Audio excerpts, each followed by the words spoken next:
ఒక వ్యవస్థలో పనిచేసేటప్పుడు సహజంగా ఎవరైనా సరే ఆ వ్యవస్థ యొక్క గౌరవం పెరగాలి అని కోరుకుంటూ ఉంటారు. తమ ద్వారా కానీ తమ సహచరుల ద్వారా కానీ పెరగాలని కోరుకుంటారు. ఎవరైనా ఒక న్యాయవాది వృత్తిలో ఉన్నప్పుడు సహచర న్యాయవాదులు ద్వారా నేను వారు అందరూ కూడా ఆ వ్యవస్థ అలా జర్నలిస్ట్గా ఉన్నప్పుడు మీరు ఈ సహ జర్నలిస్టులు కూడా అలా ఉండాలి. ఈ ఐఏపీఎస్లైనా ఐఏఎస్లైనా ఇంకొకళ్ళకైనా ఎవరికైనా ఇది రాజకీయాల్లో ఉన్న రాజకీయ నాయకులుగా కూడా మిగతా అందరం కూడా రాజకీయ వ్యవస్థ గౌరవం తీసుకురావాలి. ఇప్పటికే గౌరవ ప్రతిష్టలు మసకబారుతూ ఉన్నాయి. మంచి గౌరవం రావాలి అని కోరుకుంటూ ఉంటాం. ఎందుకంటే ఆ వ్యవస్థలో ఉన్నాం.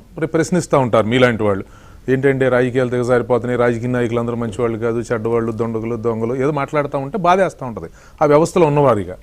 సో సహజంగా అందుకని చెప్పి ఎవరైనా బాధ్యత కలిగినటువంటి వారు ఇప్పుడు మీరు చెప్పినట్టే మాట్లాడుతూ ఉంటారు.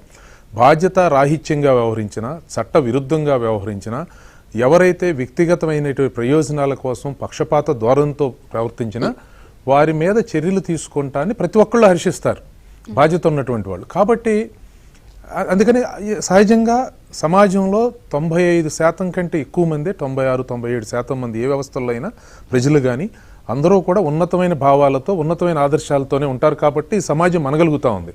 ఉన్నటువంటి 2-3 వల్లే వాస్తవంగా నష్టం జరుగుతూ ఉంటుంది. ఆ నష్టం అందరికీ కూడా ఆపాదించబడతా ఉంటుంది. ఇది వాస్తవం.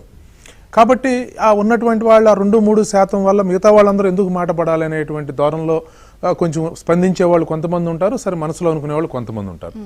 నేను చాలాసార్లు మాట్లాడేవాడిని, ఎవరైనా సరే ఈ ఉద్యోగాలు తెచ్చుకునేటువంటి ప్రత్యేకించి బ్యూరోక్రాట్స్ ఎందుకు అలా వ్యవహరిస్తారో నాకు తెలియదు. కానీ అప్పుడు చెప్పాను, ఇప్పుడు చెప్తున్నాను. రూల్ ఆఫ్ లా ఉంటుంది.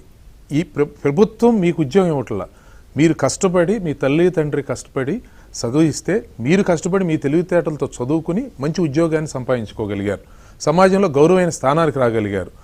మీరు దాన్ని దిగజార్చే విధంగా వ్యవహరించడం ఎంతవరకు సబ్ అనేది ఒక్క నిమిషం ఆలోచించుకుంటే, మీరు రూల్ ఆఫ్ లా ప్రకారం వెళ్తున్నామా లేదా అనేది ఒక్కసారి గమనిస్తే మీ అంతరాత్మ మీకు చెప్పుద్ది. ఇంకొకరు దాని గురించి మాట్లాడేది కాదు. ఇక ఐపీఎస్ల గురించి వచ్చేటప్పటికి చెప్పేవాడిని. ఇప్పుడు మీరు చూస్తే ఒకసారి గూగుల్కి వెళ్ళి చూస్తే మీరు ఎంతమందికి జైలు శిక్షలు పడినాయో చూడండి. అంటే బాధ్యతారాహిత్యంగా వ్యవహరించారు, చట్ట విరుద్ధంగా వ్యవహరించడం వల్ల దేశవ్యాప్తంగా ఎంతమందికి 15-20 సంవత్సరాల తర్వాత కూడా కేసులు రిజిస్టర్ అయ్యి హర్యానా డీజీపీకి ఒక ఎన్కౌంటర్ కేసులో అట్లా ఇప్పుడు పంజాబ్ అనుకుంటా సబ్జెక్ట్ టు కరెక్షన్ అట్లా నేను అనేది అలా వాళ్ళకి 17 సంవత్సరాల తర్వాత 16 సంవత్సరాల తర్వాత కేసు రిజిస్టర్ అయ్యి జైలు శిక్ష పడింది ఆయనకి, సైని అనేటువంటి డీజీపీ. అంటే ఇట్లా చాలామంది మీరు వెరిఫై చేస్తే చాలామంది వస్తారు. మీరు ఎక్కడికి వెళ్తారు? సరే ఇప్పుడు అనుకోకుండా ఏదో అవాంతరంగా జరిగింది, కొన్ని అనుకోని పరిస్థితుల వల్ల జరిగిందంటే సరే ప్రభుత్వంలో పనిచేస్తూ ఉన్నారు కాబట్టి ప్రభుత్వం తమ యొక్క పనిచేసేటువంటి తమ ఉద్యోగుల్ని రక్షణ చూసుకోవాల్సినటువంటి బాధ్యత ఉంటుంది కాబట్టి అది కొన్నిసార్లు వారు చేసేది. మీరు కావాలని వ్యక్తులని, పార్టీలని, రాజకీయ పార్టీలని మీరు చేస్తే రేపొద్దున ఏం మెసేజ్ వెళ్తుంది? మనం ఏం చెప్తా ఉన్నాం? ఘనంగా చంద్రిక గారు సస్పెండ్ చేశారు కదండి, ఎలా ప్రొసీడ్ అవ్వాలనుకుంటున్నారు? మీకు యాజ్ పర్ లానే మీకు ఏది అంటే ఇప్పుడు నేను కానీ వారు కానీ కొన్ని విషయాలు చెప్తున్నారు. పర్మిషన్ ఒక కంట్రీకి తీసుకున్నారు, ఇంకో కంట్రీకి వెళ్ళారు. అసలు అక్కడ ఏమేం చేశారు ఈ కంట్రీలో అన్నీ తీస్తారా? ఇప్పుడు సిస్టమ్ అప్పుడు దాని మీద ఎందుకు వెళ్లాల్సి వచ్చింది ఏంటనేది వివరణ ఇచ్చుకోవాల్సినటువంటి అవసరం ఉంటుంది కదండి. ఇలా ఇప్పుడు మీరు సపోజ్ మీరే చెప్పారు జార్జియాకి పర్మిషన్ తీసుకుని దుబాయ్ వెళ్ళారు లేదా యూఎస్ వెళ్ళారు, అది చెప్పారు.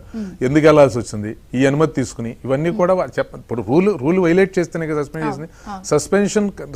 సస్పెన్షన్ ఎందుకు రద్దు చేయకూడదు, ఎందుకు రద్దు చేయాలో లేదా సస్పెన్షన్ని ఇంకా కొనసాగింపుగా తీవ్రమైన చర్యలు ఎందుకు తీసుకోవాలో ప్రభుత్వం అలాగే ఈ అధికారి సమాధానం చెప్పుకోవాల్సినటువంటి అవసరం ఉంటుంది. ఖచ్చితంగా వాటి మీద వస్తుంది, అవన్నీ చెప్పుకోవాలి. అంటే అదే కదా అసలు ఆయన మీద మోపబడినటువంటి అభియోగాలు నిజమా కాదా? నిజమైనటువంటి పక్షంలో మీరు ఎందుకు చేయాల్సి వచ్చింది, ఆ నిజమైనటువంటి వాటిల్లో మీరు ఏ విధంగా ఎందుకు వ్యవహరించాల్సి వచ్చింది, ఇవన్నీ రికార్డ్ ఎవిడెన్సెస్ కదా. సరే ఇది ప్రధానమైనటువంటిది. అదే చెప్తా ఉంది. ఇప్పుడు మనం చెప్పుకుంటా ఉన్నాం అతి పెద్ద చిన్నప్పటి నుంచి మా స్కూల్లో మాస్టర్లు చెప్పారు, మనం ఇవాళ చెప్తా ఉన్నాం కూర్చుని 10 మందికి అతిపెద్ద ప్రజాస్వామ్య దేశం ఈ దేశం, మనందరం కూడా ఈ దేశం యొక్క పెద్ద లౌకిక దేశం, అందరం కూడా ఇదిగా ఉండాలని చెప్తా, అధికారులందరూ బాధ్యతాయుతంగా ఉండాలి, నిష్పక్షపాతంగా ఉండాలని చెప్తా, రాజ్యాంగం మీద మనస్సాక్షి మీద దైవం మీద ప్రమాణ స్వీకారాలు చేసి పదవులు తీసుకుంటా, దానిలో కనీసం కొంతన్నా చేయకపోతే సమాధానం ప్రజలకు చెప్పాలి కదా. ప్రజలు చూస్తూ ఉంటారు కదా. ఇప్పుడు మీరు మాట్లాడేటువంటి కొన్నిసార్లు స్పందన అది ఆవేదన నుంచి వచ్చినటువంటిది. ప్రభుత్వం మీదో లేదా పార్టీ మీదో వ్యక్తిగతంగానో వ్యతిరేకతతో వచ్చినటువంటిది కాదు.